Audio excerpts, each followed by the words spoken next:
Welcome back, Soulful Society, to Soulful of Wellness, the multi-generational podcast brought to you by two functional imperfectionists and certified coaches who deliver tips to live your most authentic, balanced, and anxiety-free life. Today, we're talking about scarcity mentality versus an abundance mindset. Stephen Covey initially coined these terms in his best-selling book, The 7 Habits of Highly Effective People. And we're digging into how we can let go of making fear-based decisions and instead learn how to live our juiciest life with an abundance mindset.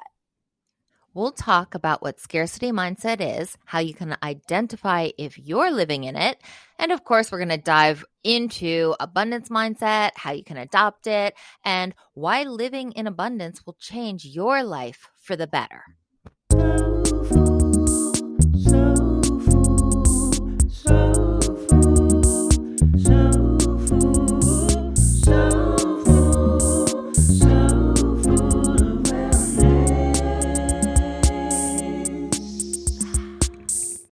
Let's start by getting clear on some important terminology that we'll be using throughout the episode.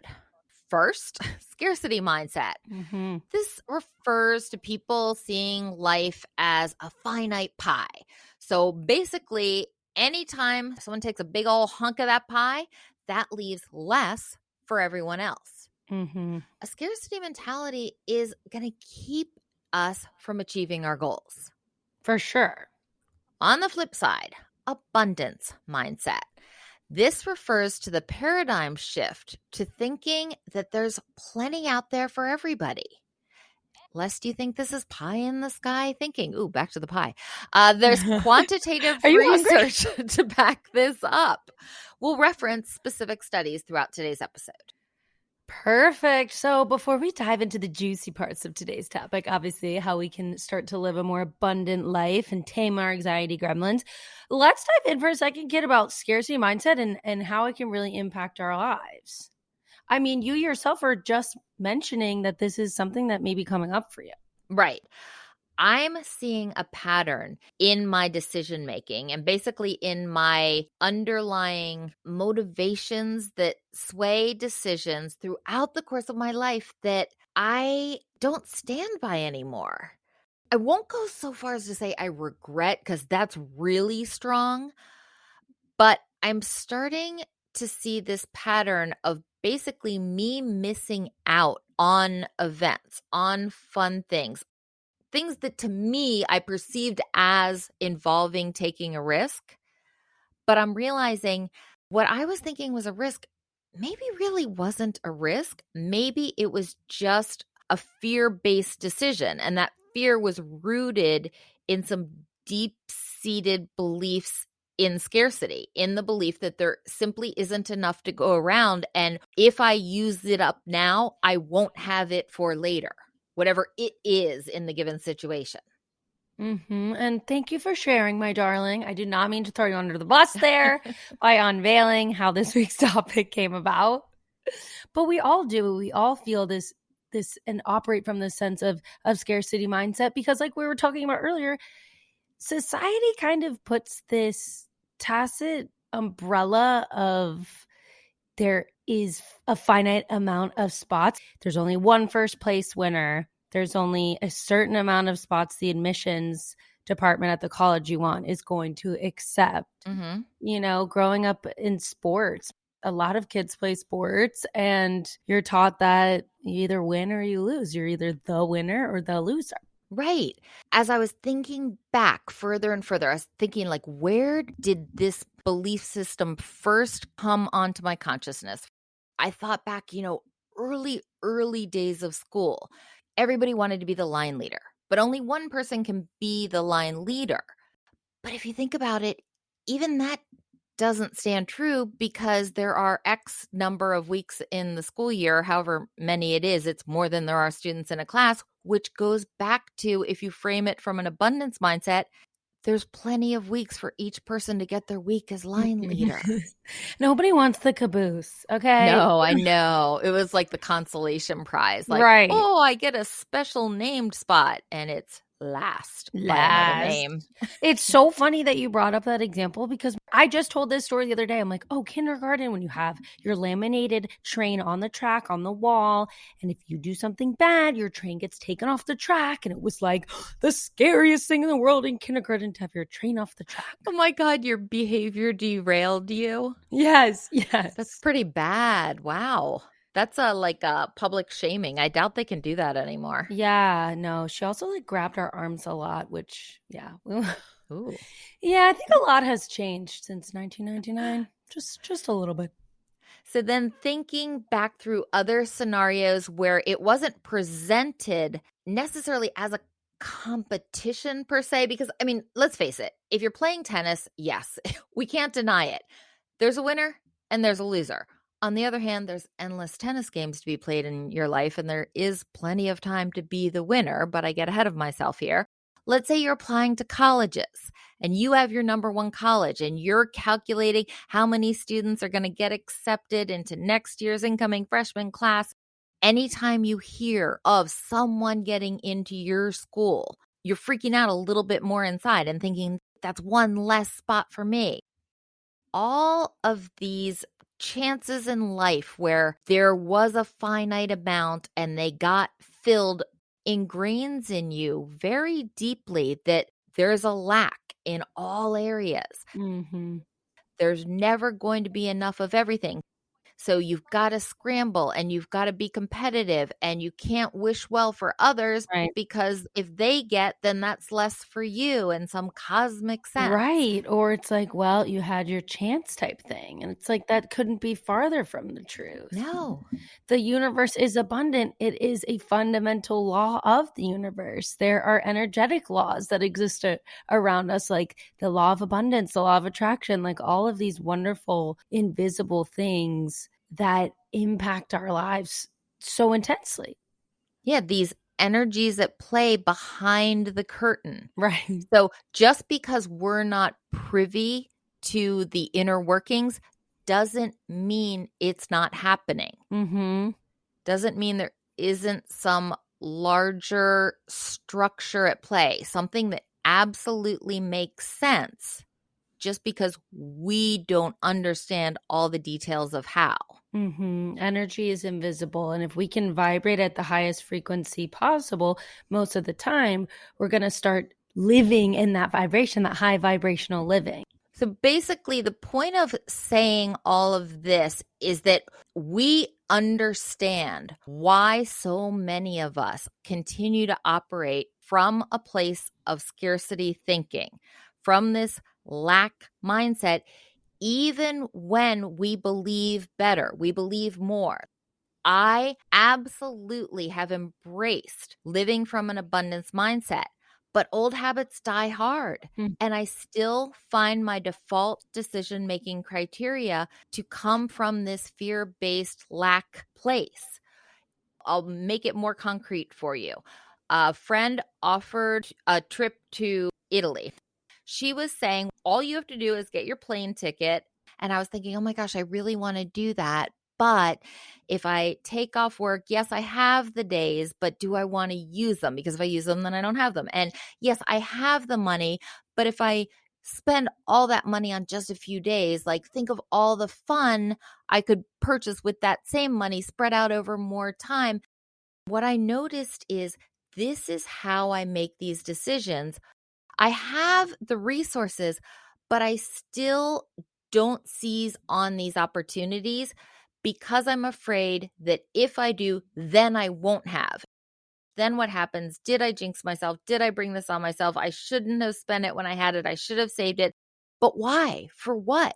I'm missing out on opportunities. I'm missing out, quite frankly, on life, on what's to come if I seize on these opportunities and leave the comfort zone of my little box and go out into the world and explore.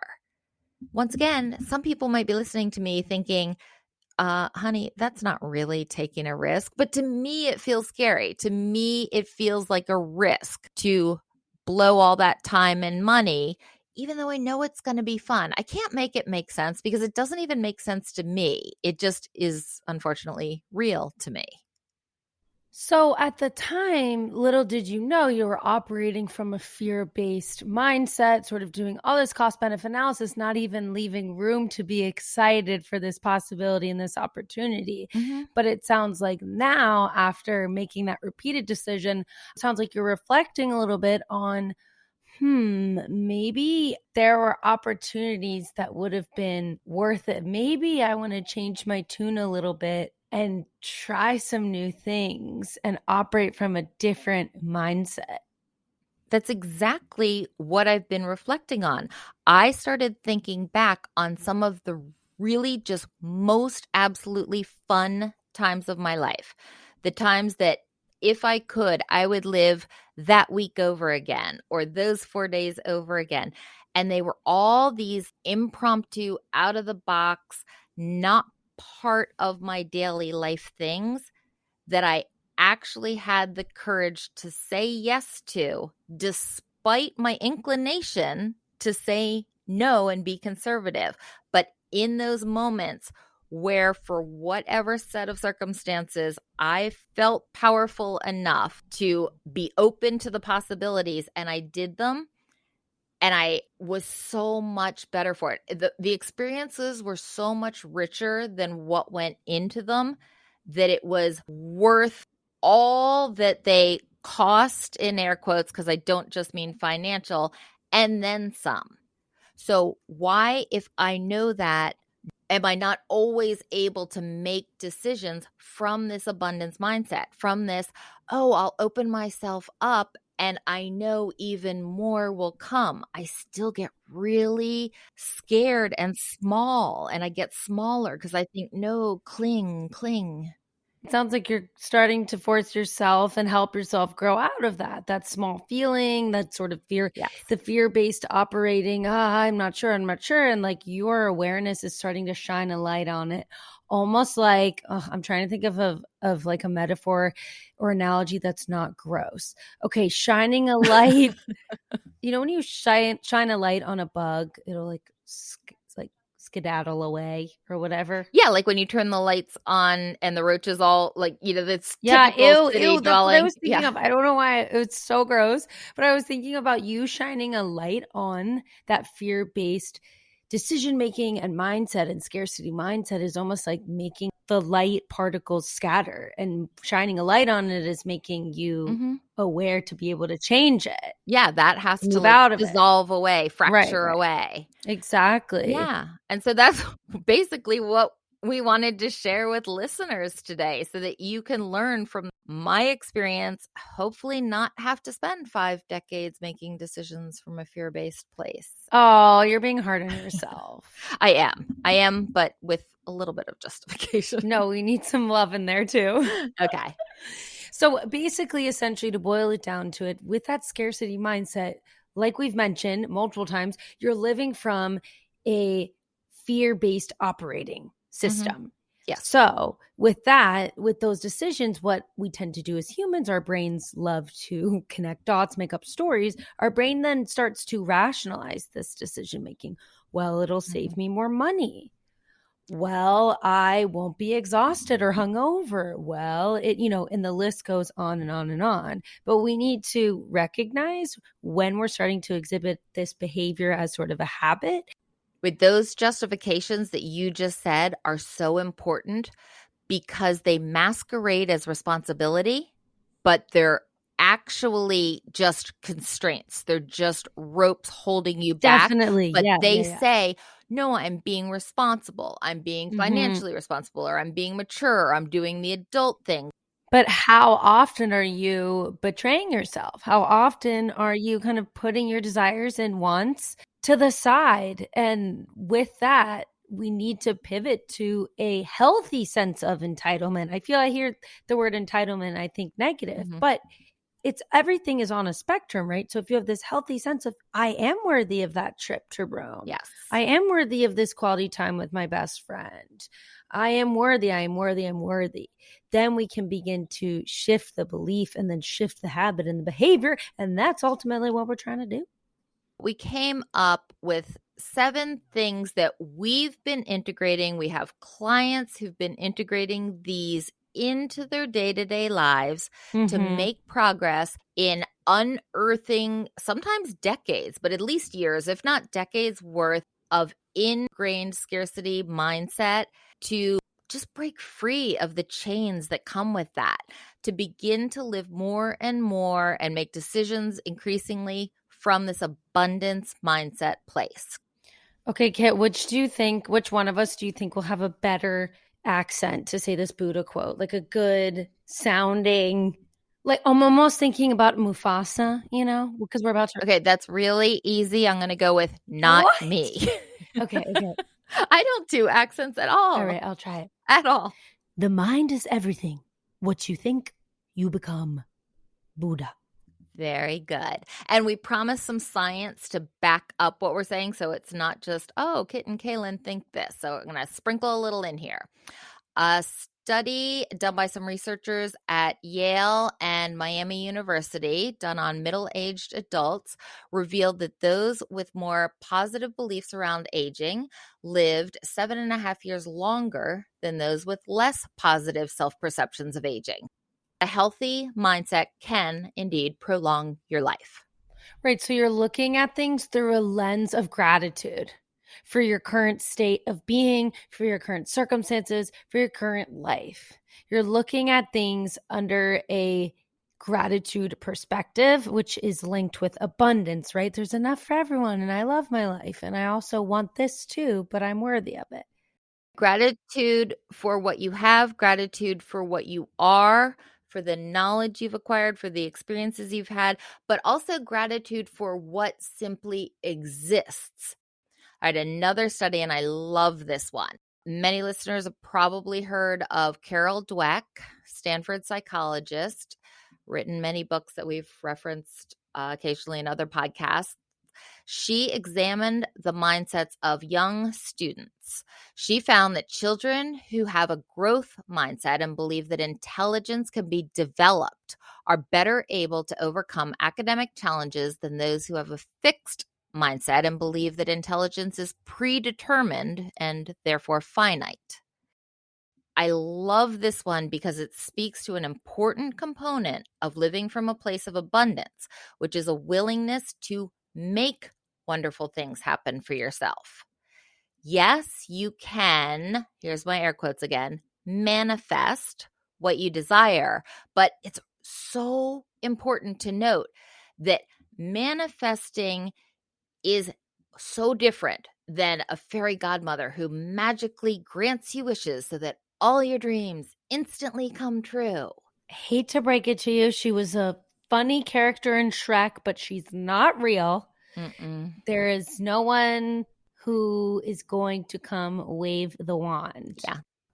All right, so we've already talked about our step one. We didn't name it as we were saying it, but it's identify your own negative thought loops, your patterns, where the scarcity mindset is in your life, where that voice crops up in your decision-making and impacts the choices you make in life. Step one in anything is awareness. Yeah. Number 2, acknowledge your worthiness of good things. So just as much as we want to keep an eye out for the negative thought patterns, acknowledging your worth is key. We need to remind ourselves and be our own cheerleader sometimes. Like, you are worthy, whether we have to say it in the mirror. Make it your mantra. You guys, I like this mantra. This may be my my mantra for May, my sticky note mantra. You are worthy. Love it.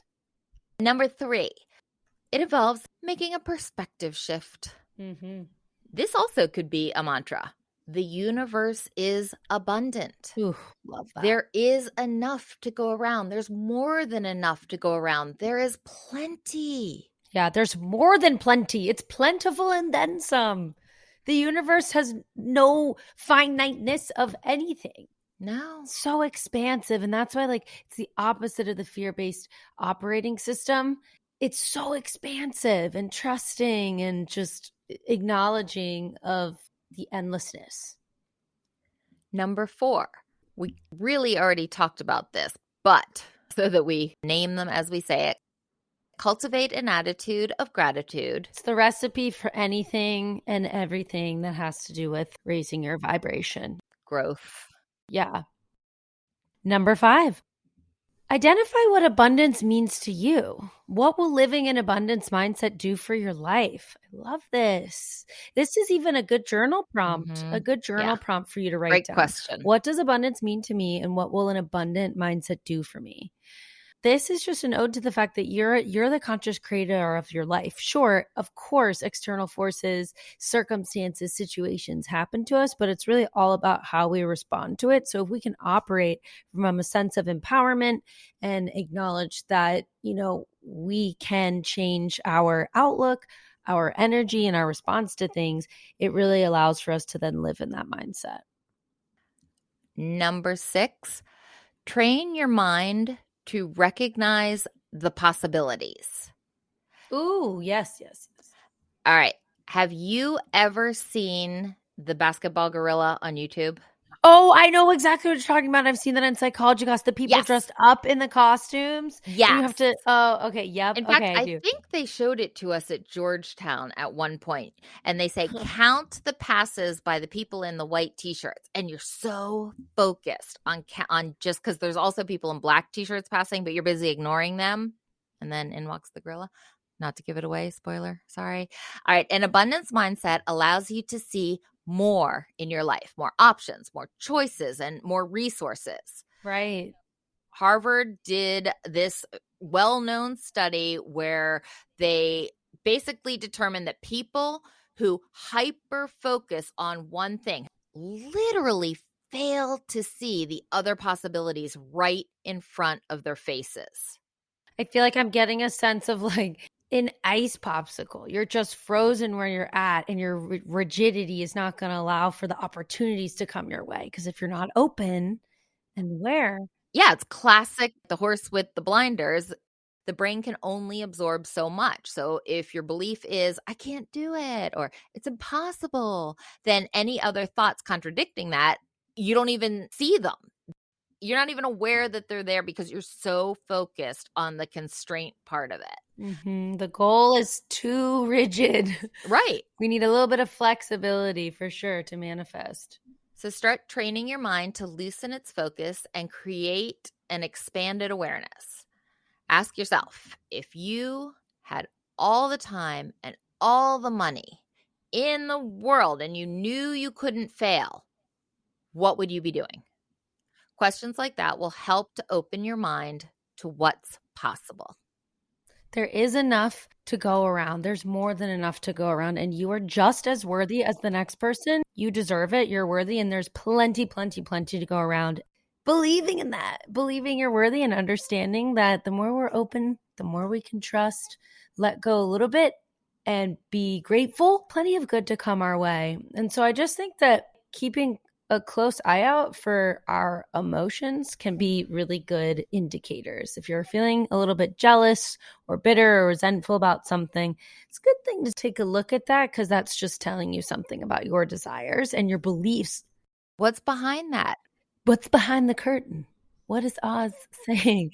It really is, though. It's like I'm picturing a flow chart, and it's almost like feeling is, let's say, jealousy. And then it's like the arrow goes to, I feel jealous because I want that body or whatever. And like then the underlying belief would be, there's not enough to go around. I'm not worthy of a hot body. Yeah, Right. There was only one of that body and that right. person got it. So I'll never get it. I'll never get a body I like or that I want No. because that person got it. Like, no. So then the reverse of it for abundance mindset would be, I'm feeling jealous of this person. Hey, let me identify, well, why would I be feeling jealous of this person? Oh, okay. Let me reverse this for a second. Let me flip this on its head. All right, I notice I'm feeling jealous. Oh, that just means that I have a burning desire within me to have a whatever hot body. Hot is obviously subjective. The body of my dreams, like whatever that may be. Switch it to, I'm excited for that person. I'm happy for them because I know I'm going to be happy for myself when I have that healthy body. Most ideal, whatever.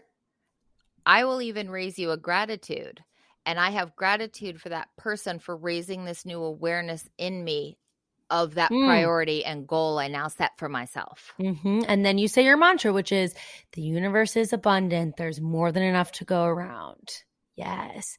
Start believing that that is already yours. Yes, tune into the gratitude. Believe in yourself, listeners. We believe in you. Ultimately, just remember, what you believe is what you receive. Thank you for listening, tuning in, subscribing, and leaving us reviews. We so appreciate you, and we'll see you next week. Now go out there and get what you want. Peace, love, and light. Peace, love, and light. The Soulful of Wellness hosts are certified health and wellness coaches. This podcast is intended to inform and entertain listeners on their wellness journey. This podcast is meant to enhance, not replace, listeners' care from doctors, therapists, or other medical providers. So full of wellness.